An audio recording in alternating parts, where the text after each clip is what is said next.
In September of 1945, a makeshift prison camp sat perched on a windswept Pacific island. The air hung thick with salt and the weight of uncertainty.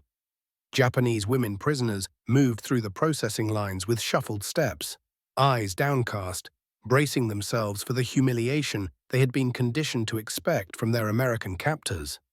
Since childhood, they had absorbed stories about enemy soldiers, tales of savage brutality, men who would strip away every shred of dignity without hesitation. But then something extraordinary occurred. Instead of the degradation they'd been taught to fear, they found themselves holding thick white towels. Instead of cold spray hoses, they discovered private shower stalls with genuinely hot water running from the pipes. And rather than being observed like caged animals, the guards simply turned away. Aiko Takahashi stood transfixed as steam rose around her, gripping a bar of real soap, something that had vanished from her world years ago. Her skin squeaked clean beneath her own hands for the first time since the war had started. Tears streamed down her face, mixing with the cascading water she tried desperately to hide. These weren't the monsters she'd been warned about. They were treating her as a human being. The transport vessel had groaned against the Pacific swells as it pulled toward the harbor, its hull scarred from months of relentless war and weather.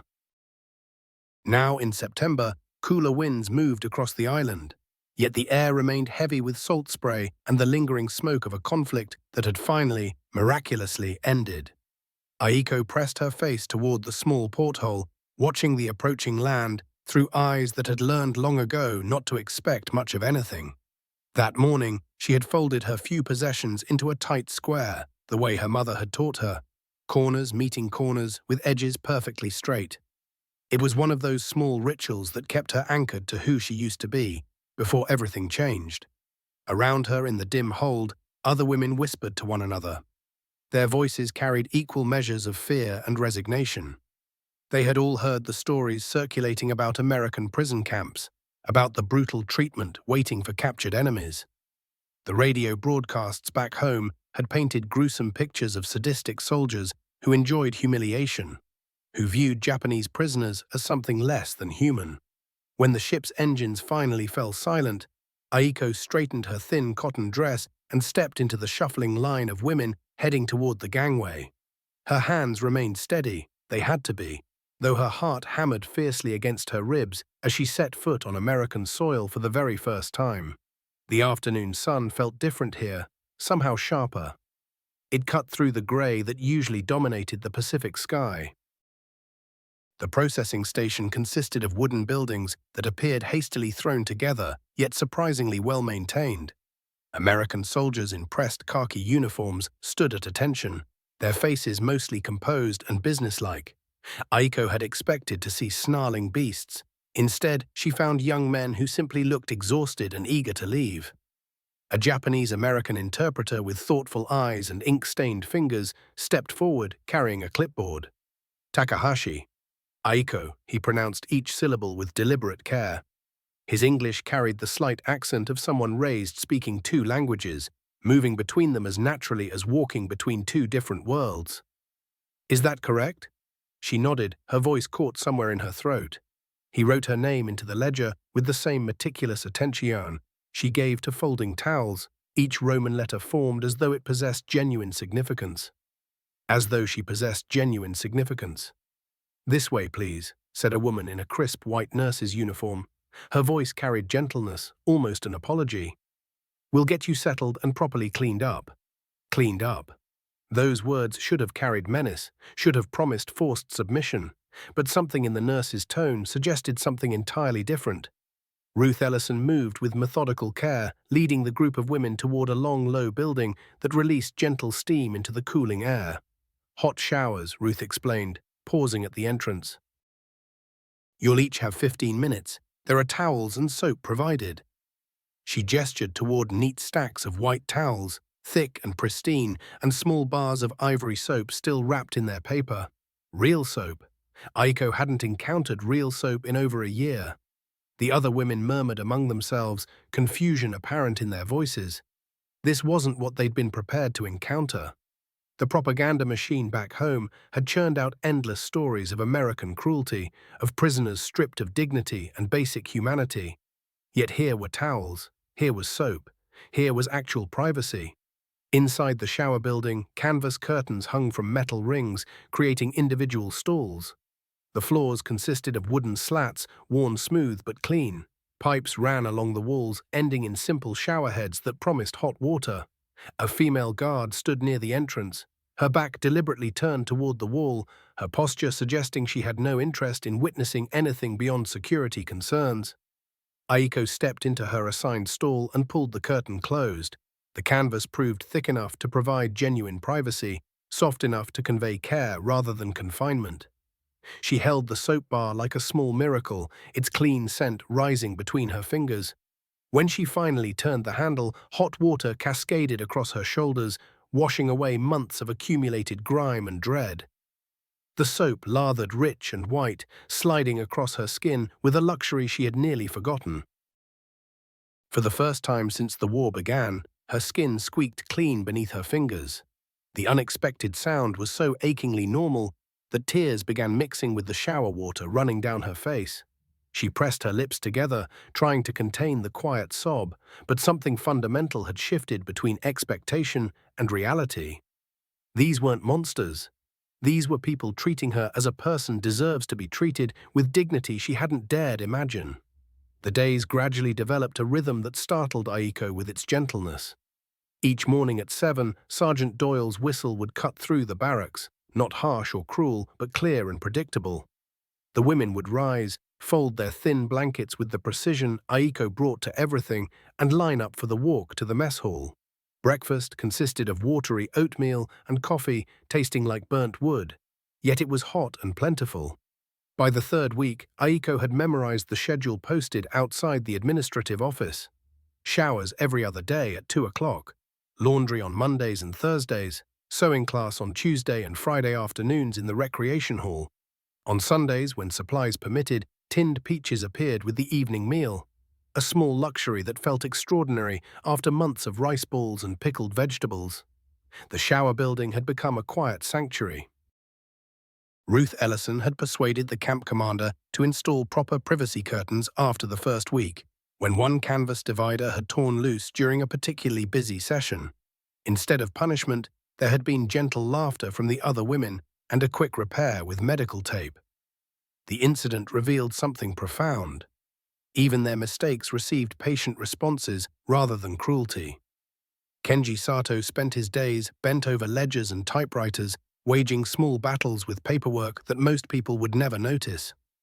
Aiko sometimes watched him through the administrative office window, his pen moving with careful precision across forms and manifests. She had learned he was Nisei, American-born but Japanese by blood, carrying the weight of proving his loyalty to a country that had imprisoned his own family while he served in uniform. "Your name," he had told her during one brief interaction, "is not a number. I make sure it stays that way." He showed her the ledger where each woman appeared as herself, not prisoner 247 or subject 089, but their full names written in careful script. Takahashi, Aiko, Nakamura, Chio, Yamamoto, Sachiko. Each name represented a small act of resistance against machinery designed to reduce human beings to administrative units. Ruth moved through her duties with the same methodical kindness she brought to everything. She had created a corner in the medical station for treating minor injuries and ailments, and word spread quickly that the American nurse didn't pose questions unrelated to health. When Aiko burned her hand on laundry steam, Ruth cleaned and bandaged the wound with gentle efficiency, never making her feel foolish about the accident. "Healing requires dignity," Ruth murmured as she wrapped Aiko's hand with clean gauze. "I learned that from my grandmother. You can't mend a person if you break their spirit first." The words were spoken almost to herself, but Aiko heard them and tucked them away like treasure. The sewing classes had unexpectedly become popular. Sister Agnes Moran from the Red Cross had somehow procured needles, thread, and fabric scraps from the supply depot, transforming what could have been mere busy work into something resembling normalcy. Aiko found herself teaching other women techniques her mother had shown her. How to reinforce a seam, how to darn a sock nearly invisibly, how to create beauty from scraps others would discard. Chio Nakamura sat beside her during these sessions, her fingers quick and sure with the needle. She had apprenticed as a seamstress before the war, and her natural cheerfulness helped brighten the recreation hall's atmosphere. She would hum popular songs while working, sometimes encouraging other women to join in. The guards never told them to be silent. "Do you think they're fattening us up for something worse?" Chio whispered one afternoon as they mended torn blankets. It was the question living in everyone's mind, the fear that kindness was simply another manipulation tactic. Aiko considered this as she guided her needle through stubborn wool.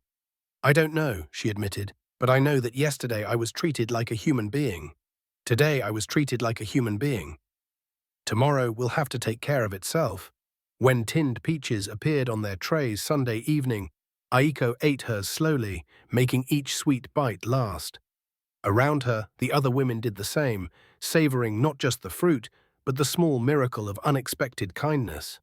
Later, as they walked back to the barracks, beneath a sky painted orange and purple, Chio began humming a hymn she'd learned from Ruth. The melody was simple and sweet, something about being gathered safely in.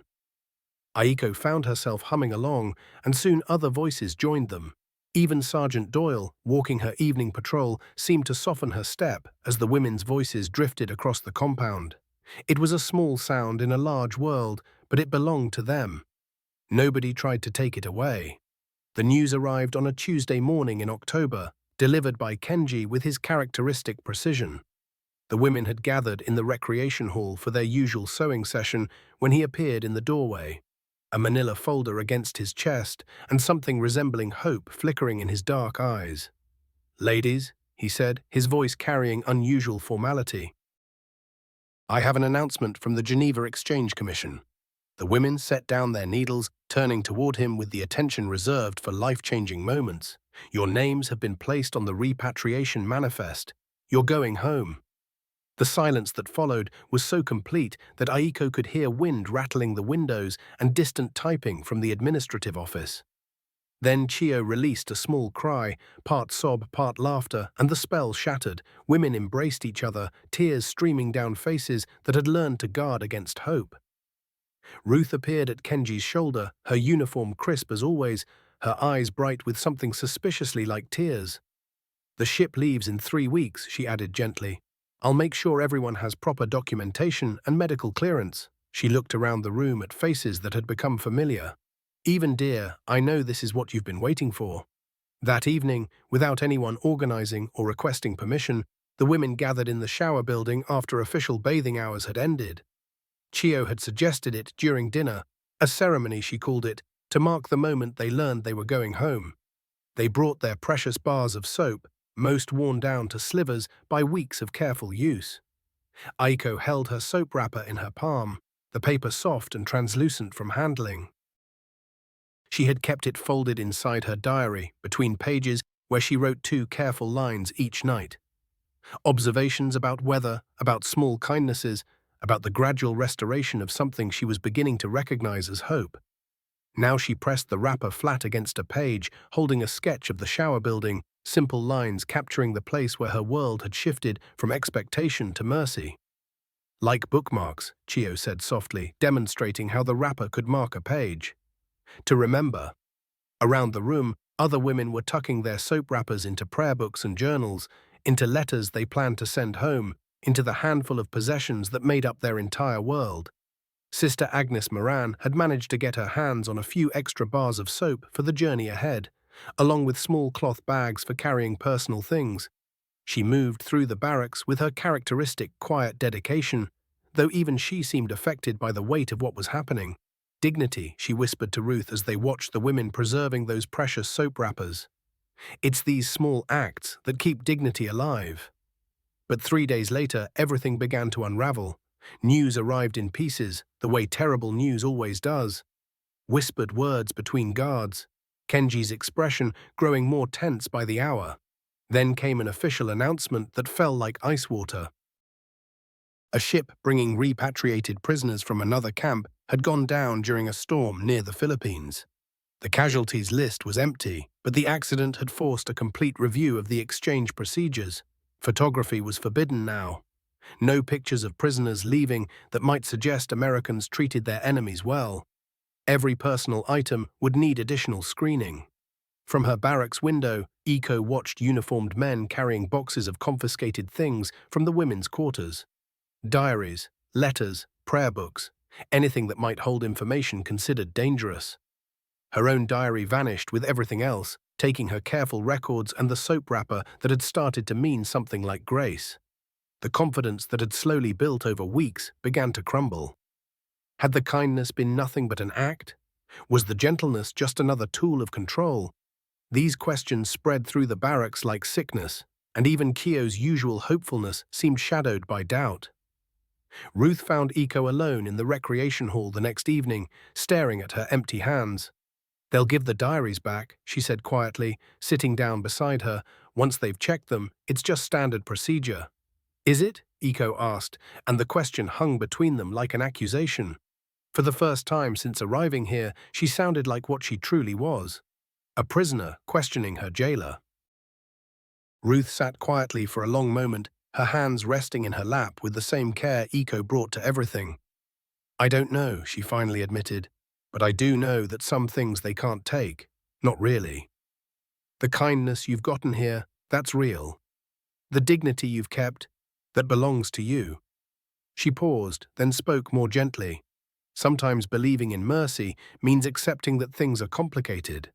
The red stamp appeared on Thursday morning like a final blow, harsh and unmovable across the top of Aiko's transport papers. Lieutenant Walter Harrigan had been processing paperwork all morning with his usual rushing efficiency, signing forms and checking boxes without really looking, until Kenji made a deliberate noise in his throat. "Sir, there's a problem," Kenji said, keeping his voice level as he held up two documents. "The ship manifest says her name is Takahashi Aiko, but the identification card lists it differently. The computer system flagged a mismatch."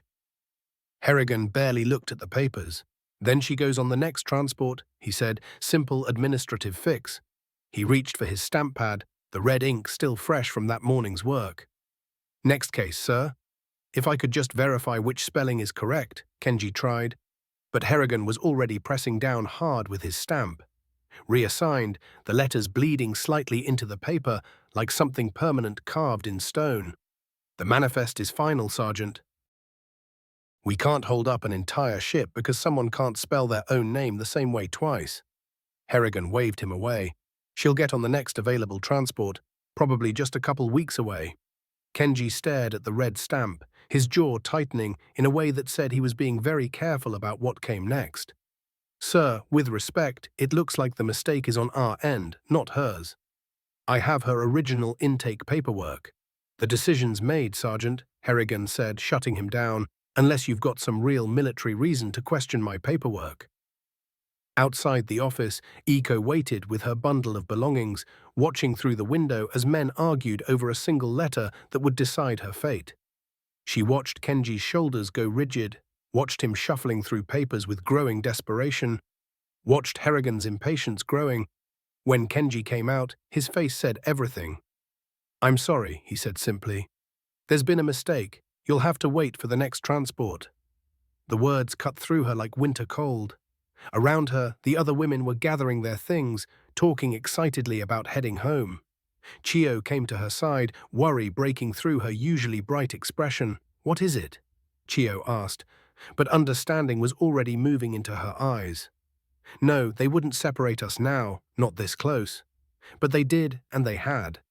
By afternoon, Aiko stood at the fence watching Chio climb into the transport truck that would take the women to the harbor.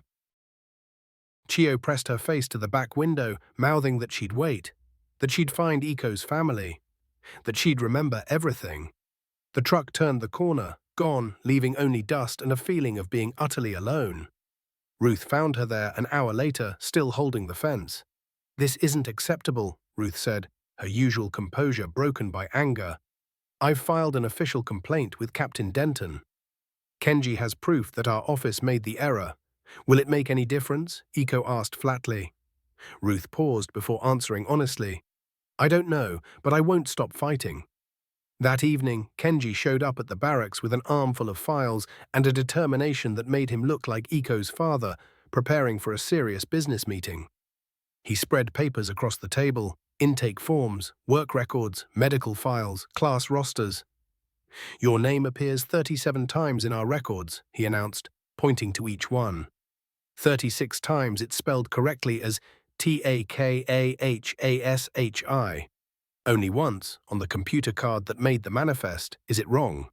He looked up with something fierce in his eyes. Documentation doesn't lie, even when people want to ignore it. Corporal Eddie Ruiz, the young clerk watching from the doorway, stepped forward hesitantly. I could retype the card, he offered quietly. If someone official asked, I could fix it. New copy, right spelling. The manifest's already been filed, Kenji replied, but his tone suggested he was working through possibilities rather than giving up. That night, Aiko walked to the shower building alone. The space felt huge and empty without the other women. Only the sound of dripping faucets that never closed completely. She turned on one anyway, watching hot water run down into the drain, washing away nothing because there was nothing left. She'd kept one small piece of soap, holding onto it like protection against the day when even small kindnesses might disappear.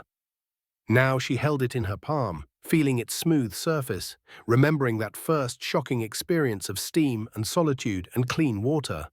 The soap was nearly transparent from careful use, thin from weeks of being careful, but it still smelled faintly of something better than she'd let herself hope for. In the morning, she would try again to prove she existed, that her name meant something, that one letter shouldn't be able to steal someone's freedom. But tonight, she pressed the soap against her wrist like prayer and tried to remember what it felt like to believe.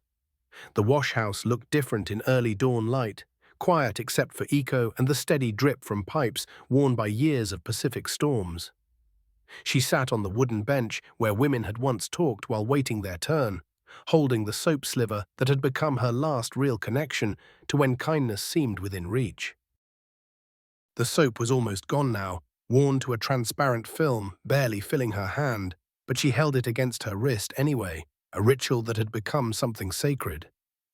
3 weeks had passed since that red stamp had cut her off from the life she'd almost dared to believe in. 3 weeks of appeals vanishing into filing cabinets, promises that tomorrow would bring answers, watching empty beds where her friends had slept. The compound had filled with new prisoners, men transferred from elsewhere, and the rhythm of her days had changed. The shower building now worked on a schedule instead of offering privacy. The women's time got shorter, squeezed into windows that felt like rationing rather than refuge. She closed her eyes and tried holding on to Kyo's voice, humming hymns in the evening. Tried remembering Ruth's careful hands treating her burned palm. Tried bringing back that feeling of steam rising around her like an unexpected blessing. But memory felt fragile against abandonment, and hope had become something she had to ration more than soap. The wash-house door creaked open, letting in brighter light and footsteps on wood. Aiko looked up to see Ruth coming toward her with something in her hands, a manila envelope, and an expression that looked carefully controlled but almost like joy. Your diary, Ruth said simply, holding it out. It's been cleared. Aiko's hands shook as she opened the envelope and pulled out the familiar blue-covered notebook with its pages of her careful handwriting. There was an official green stamp that read cleared in bold letters. Beneath it, a signature she didn't recognize. She turned through the pages and found her soap wrapper still pressed between the drawing of the shower building and her notes about how small things kept dignity alive. Kenji won the appeal, Ruth said, sitting beside her. Eddie Ruiz retyped your identification card with the right spelling. 3 times, actually, until the carbon copies were perfect. Your name's back on the manifest for the next transport. The words seemed to come from very far away, filtered through weeks of disappointment that had taught her not to trust good news too quickly. When? She managed to ask. 2 days, Ruth replied. Captain Denton signed the orders himself. Lieutenant Harrigan was overruled. She paused, then added with quiet satisfaction, apparently proper documentation matters more than just getting things done quickly. Aiko held the diary against her chest, feeling the real weight of pages containing her own thoughts in her own writing. The soap wrapper crinkled softly between the pages, a small sound holding everything about the weeks of not knowing and the sudden possibility of freedom. "There's one more thing," Ruth said. "We're having a formation this afternoon. Nothing official, just reading the transport manifest names." Captain Denton wanted it to feel like recognition instead of just processing. The formation happened on the parade ground at 3 o'clock in the slanting autumn sun. A group had gathered prisoners waiting for their own transports, guards ending their shifts, medical people who'd found reasons to come outside. Ruth stood behind a simple podium with a scratchy microphone, holding the official manifest in steady hands. "The following individuals have been cleared for repatriation," she announced, her voice carrying across the group. "When I read your name, please step forward."